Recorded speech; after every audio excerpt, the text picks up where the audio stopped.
On a hot afternoon in Ouagadougou, Ibrahim Traoré studied the file on his desk. The presidential palace was quiet, most staff having departed for the day, leaving the young leader alone with his thoughts and the weight of a nation on his shoulders. The file before him had been discovered just hours earlier during a routine renovation of the National Treasury Room. Behind a panel that hadn't been opened in decades, workers had found a sealed metal box containing documents that were never meant to be forgotten. "Mr. President," his aide had said nervously when delivering the box, "the workers thought you should see this immediately." Now, as the ceiling fan rotated lazily above, casting alternating shadows across the antique wooden desk, Traoré carefully examined the contents. The most significant item was a detailed map of Burkina Faso, but unlike any official map in circulation. This one showed extensive gold deposits across the country's northern regions, deposits never documented in any government record, never included in any official survey, never disclosed to international mining companies or financial institutions. In the margins of the map, handwritten notes from former President Thomas Sankara, assassinated in 1987, sent a chill down Traoré's spine. "This is our true power. Show no one. Their knowledge of this would be the end of our freedom. When the time is right, when a leader of courage emerges, this will be Burkina Faso's path to true independence." Traoré rubbed his tired eyes, trying to process the implications. If this map was correct, and Sankara was not one for exaggeration, Burkina Faso's gold reserves were at least 3 times larger than officially reported. This wasn't just a statistical discrepancy. It was a revelation that could transform one of the world's poorest nations into a regional economic power. With these resources, they could build schools, hospitals, infrastructure. They could pay off crippling international debts. They could break the cycle of dependency that had kept the country bound to foreign interests since independence. The door opened softly, and Ouedraogo, his young economic advisor, entered with a stack of reports. Seeing the president's intense focus on the map, he approached cautiously. "Sir, I've brought the IMF assessment you requested, but I see you're occupied with something else." Traoré hesitated. In his 7 months as president, he had learned to be cautious about whom to trust. Western intelligence agencies had eyes and ears throughout the government, placed there during decades of neocolonial influence. But Ouedraogo had proven his loyalty, having turned down lucrative offers from French companies to serve his country. "Come look at this, Yacouba," Traoré said, gesturing his advisor closer. "Tell me what you see."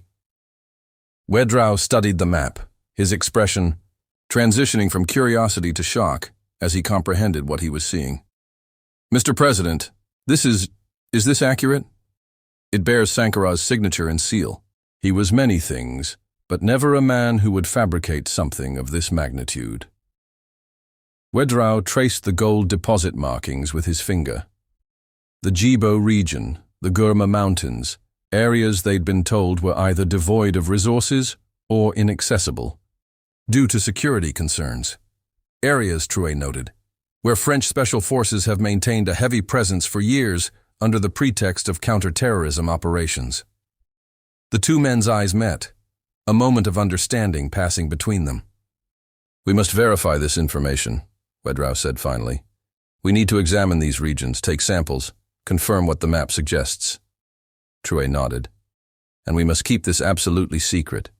If word gets out before we're ready." He didn't. Need to finish the sentence. They both understood the stakes. Western powers had orchestrated coups for far less than this. "Assemble a small team," Traoré instructed. "People you would trust with your life." "We need a geologist, someone not connected to Western mining interests." "Dr. Braza," Ouedraogo suggested immediately. He studied in Russia, returned to serve Burkina Faso, despite offers from major corporations. His loyalty is to the soil of his homeland, not to foreign paychecks. "Good. We leave in 3 days. No official motorcade, no security detail that could draw attention. We'll travel as civilians to the Djibo region first." As Ouedraogo left to make discreet arrangements, Traoré turned back to the map. If what he was Seeing was real. It would explain so much about his country's troubled history, the assassinations, the coups, the persistent foreign military presence, the unfavorable mining contracts forced upon them by international financiers during times of crisis. Sankara had known, and they had killed him for it. 3 days later, before dawn broke over Ouagadougou, Traoré slipped out of the presidential residence through a service entrance. Dressed in simple civilian clothes, a plain shirt, jeans, and a cap pulled low over his face, he could have been any ordinary Burkina. A nondescript SUV waited, engine running. Inside were Ouedraogo, Dr. Zeta, with his geological equipment, and 2 trusted military officers in plain clothes, Captain Sawado and Lieutenant Ouya. "All preparations are complete, Mr. President," Ouedraogo reported as they pulled away from the palace. "We've created a cover story about you being ill and taking a day of rest. Only the Prime Minister knows your actual whereabouts." Traoré nodded. "The journey to Djibo will take approximately 5 hours if we avoid checkpoints. Dr. Zeta, are you confident you can conduct preliminary tests on site?" The geologist, a serious man in his 50s with gray-flecked hair and hands hardened by fieldwork, patted his equipment case. "I've brought portable X-ray fluorescent analyzers and sampling tools. We won't have laboratory-grade results, but I can confirm the presence and approximate concentration of gold deposits." The journey north was tense. They took secondary roads to avoid military checkpoints, particularly those where French advisors might be present.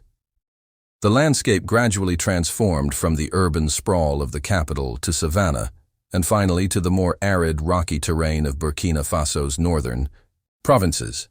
Djibo region had been labeled a security risk zone for years, ostensibly due to the presence of extremist groups. International travel advisories warned against visiting, and even government officials rarely ventured there without significant military escort.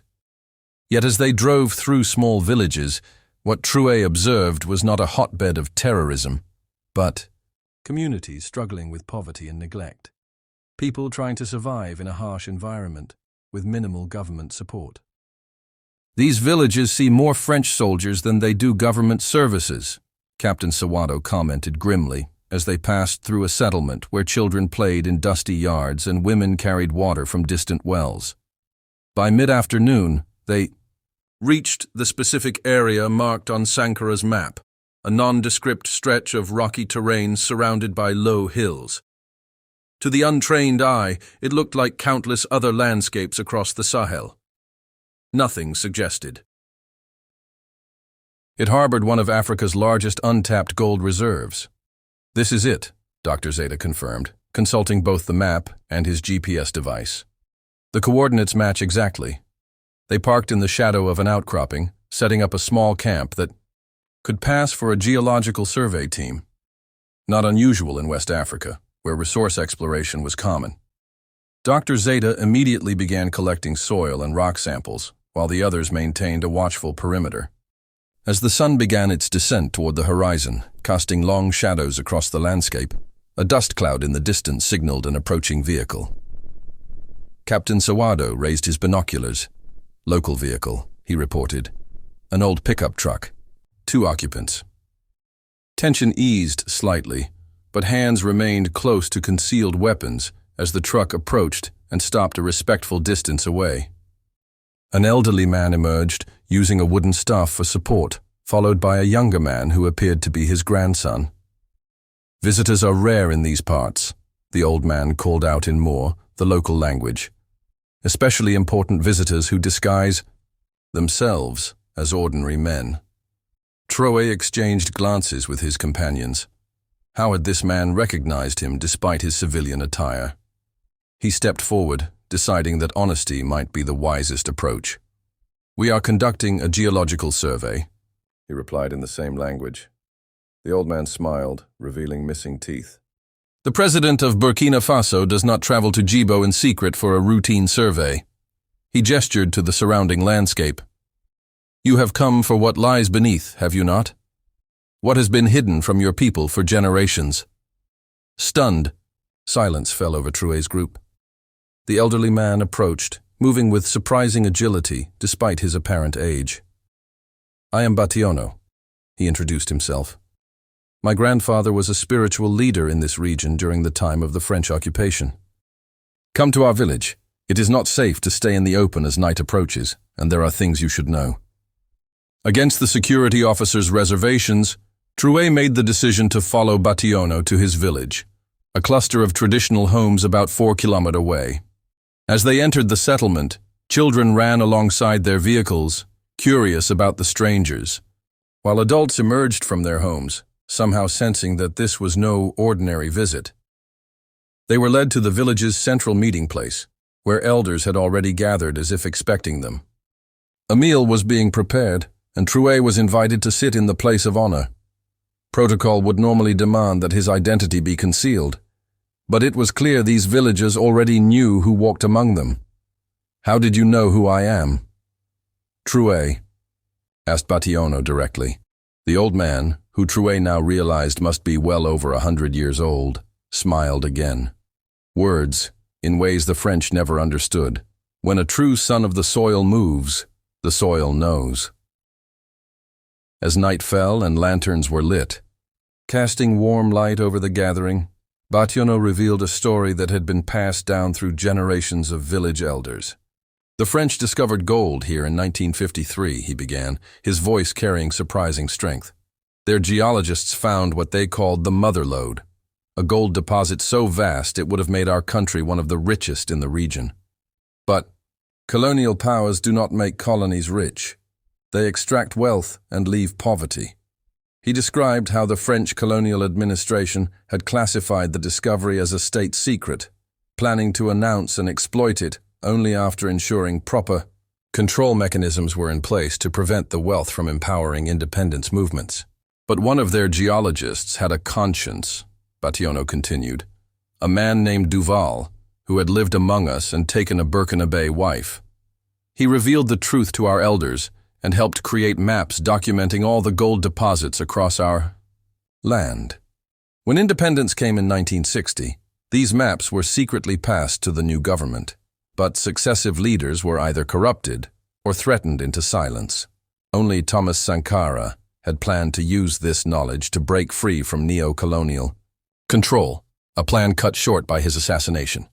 Our elders have been guardians of this secret, Bationo said, looking directly at Traoré, waiting for a leader who would use this wealth not for personal gain, but for the true liberation of our people.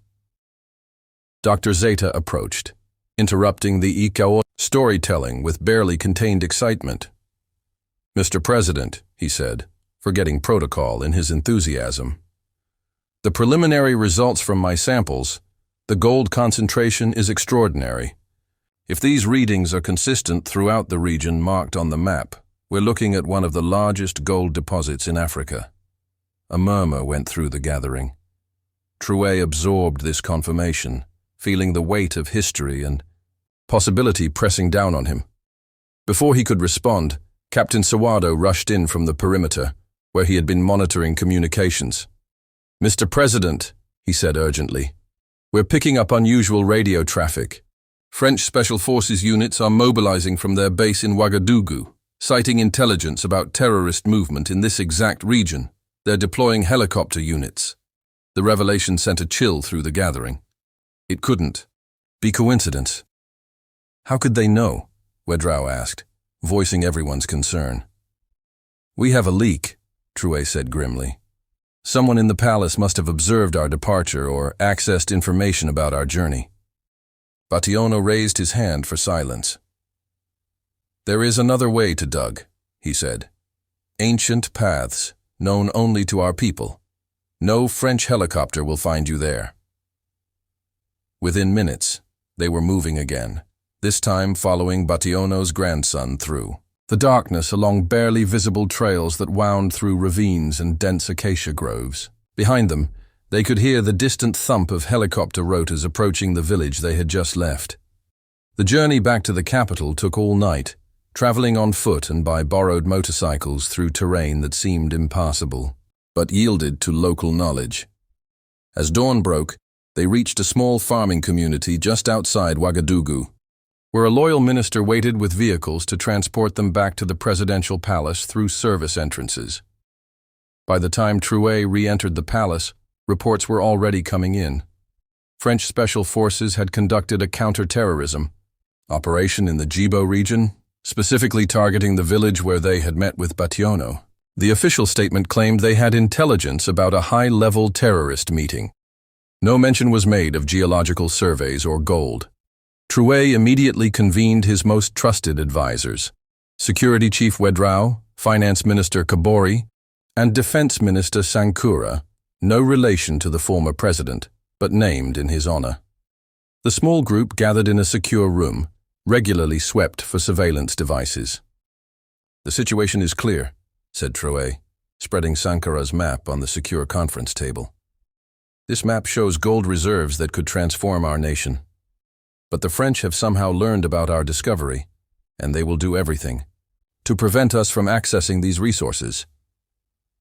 "How did they find out so quickly?" asked Kabore. "We have a leak," said Security Chief Ouedraogo grimly. "Someone close to us is working for foreign interests." Traoré nodded. "We need to identify the traitor. But more importantly, we need to secure these gold reserves before it's too late." Defense Minister Sankura leaned forward. "The French will intensify their presence in these regions. They'll fabricate security concerns, pressure us through international bodies, perhaps even attempt to destabilize the government. Then we must move faster than they expect," said Traoré. "I'm announcing a National Resource Sovereignty Initiative tomorrow. We'll declare all undocumented mineral deposits as national treasures under direct presidential protection. Finance." Minister Kabore looked concerned. "The international backlash will be severe. Sanctions, banking restrictions, loan cancellations." "We've prepared for this," Traoré replied calmly. "Our agreements with China and Russia will sustain us through the initial shock. And once we begin extracting this gold, we'll have leverage that no Western power can ignore." As the meeting concluded, Traoré kept Security Chief Ouedraogo behind. "Find the leak, Maurice. Whoever betrayed us is still close, still listening." Ouedraogo nodded. "I already have my suspicions, Mr. President." That night, unable to sleep, Traoré stood on his balcony overlooking the capital. The city lights flickered like the gold that lay beneath his country's soil. Gold that had been hidden, its existence denied to the very people who owned it. His phone rang, an encrypted line known only to 5 people. "Mr. President," came Ouedraogo's tense voice, "we've identified the source of the leak. You won't believe who it is."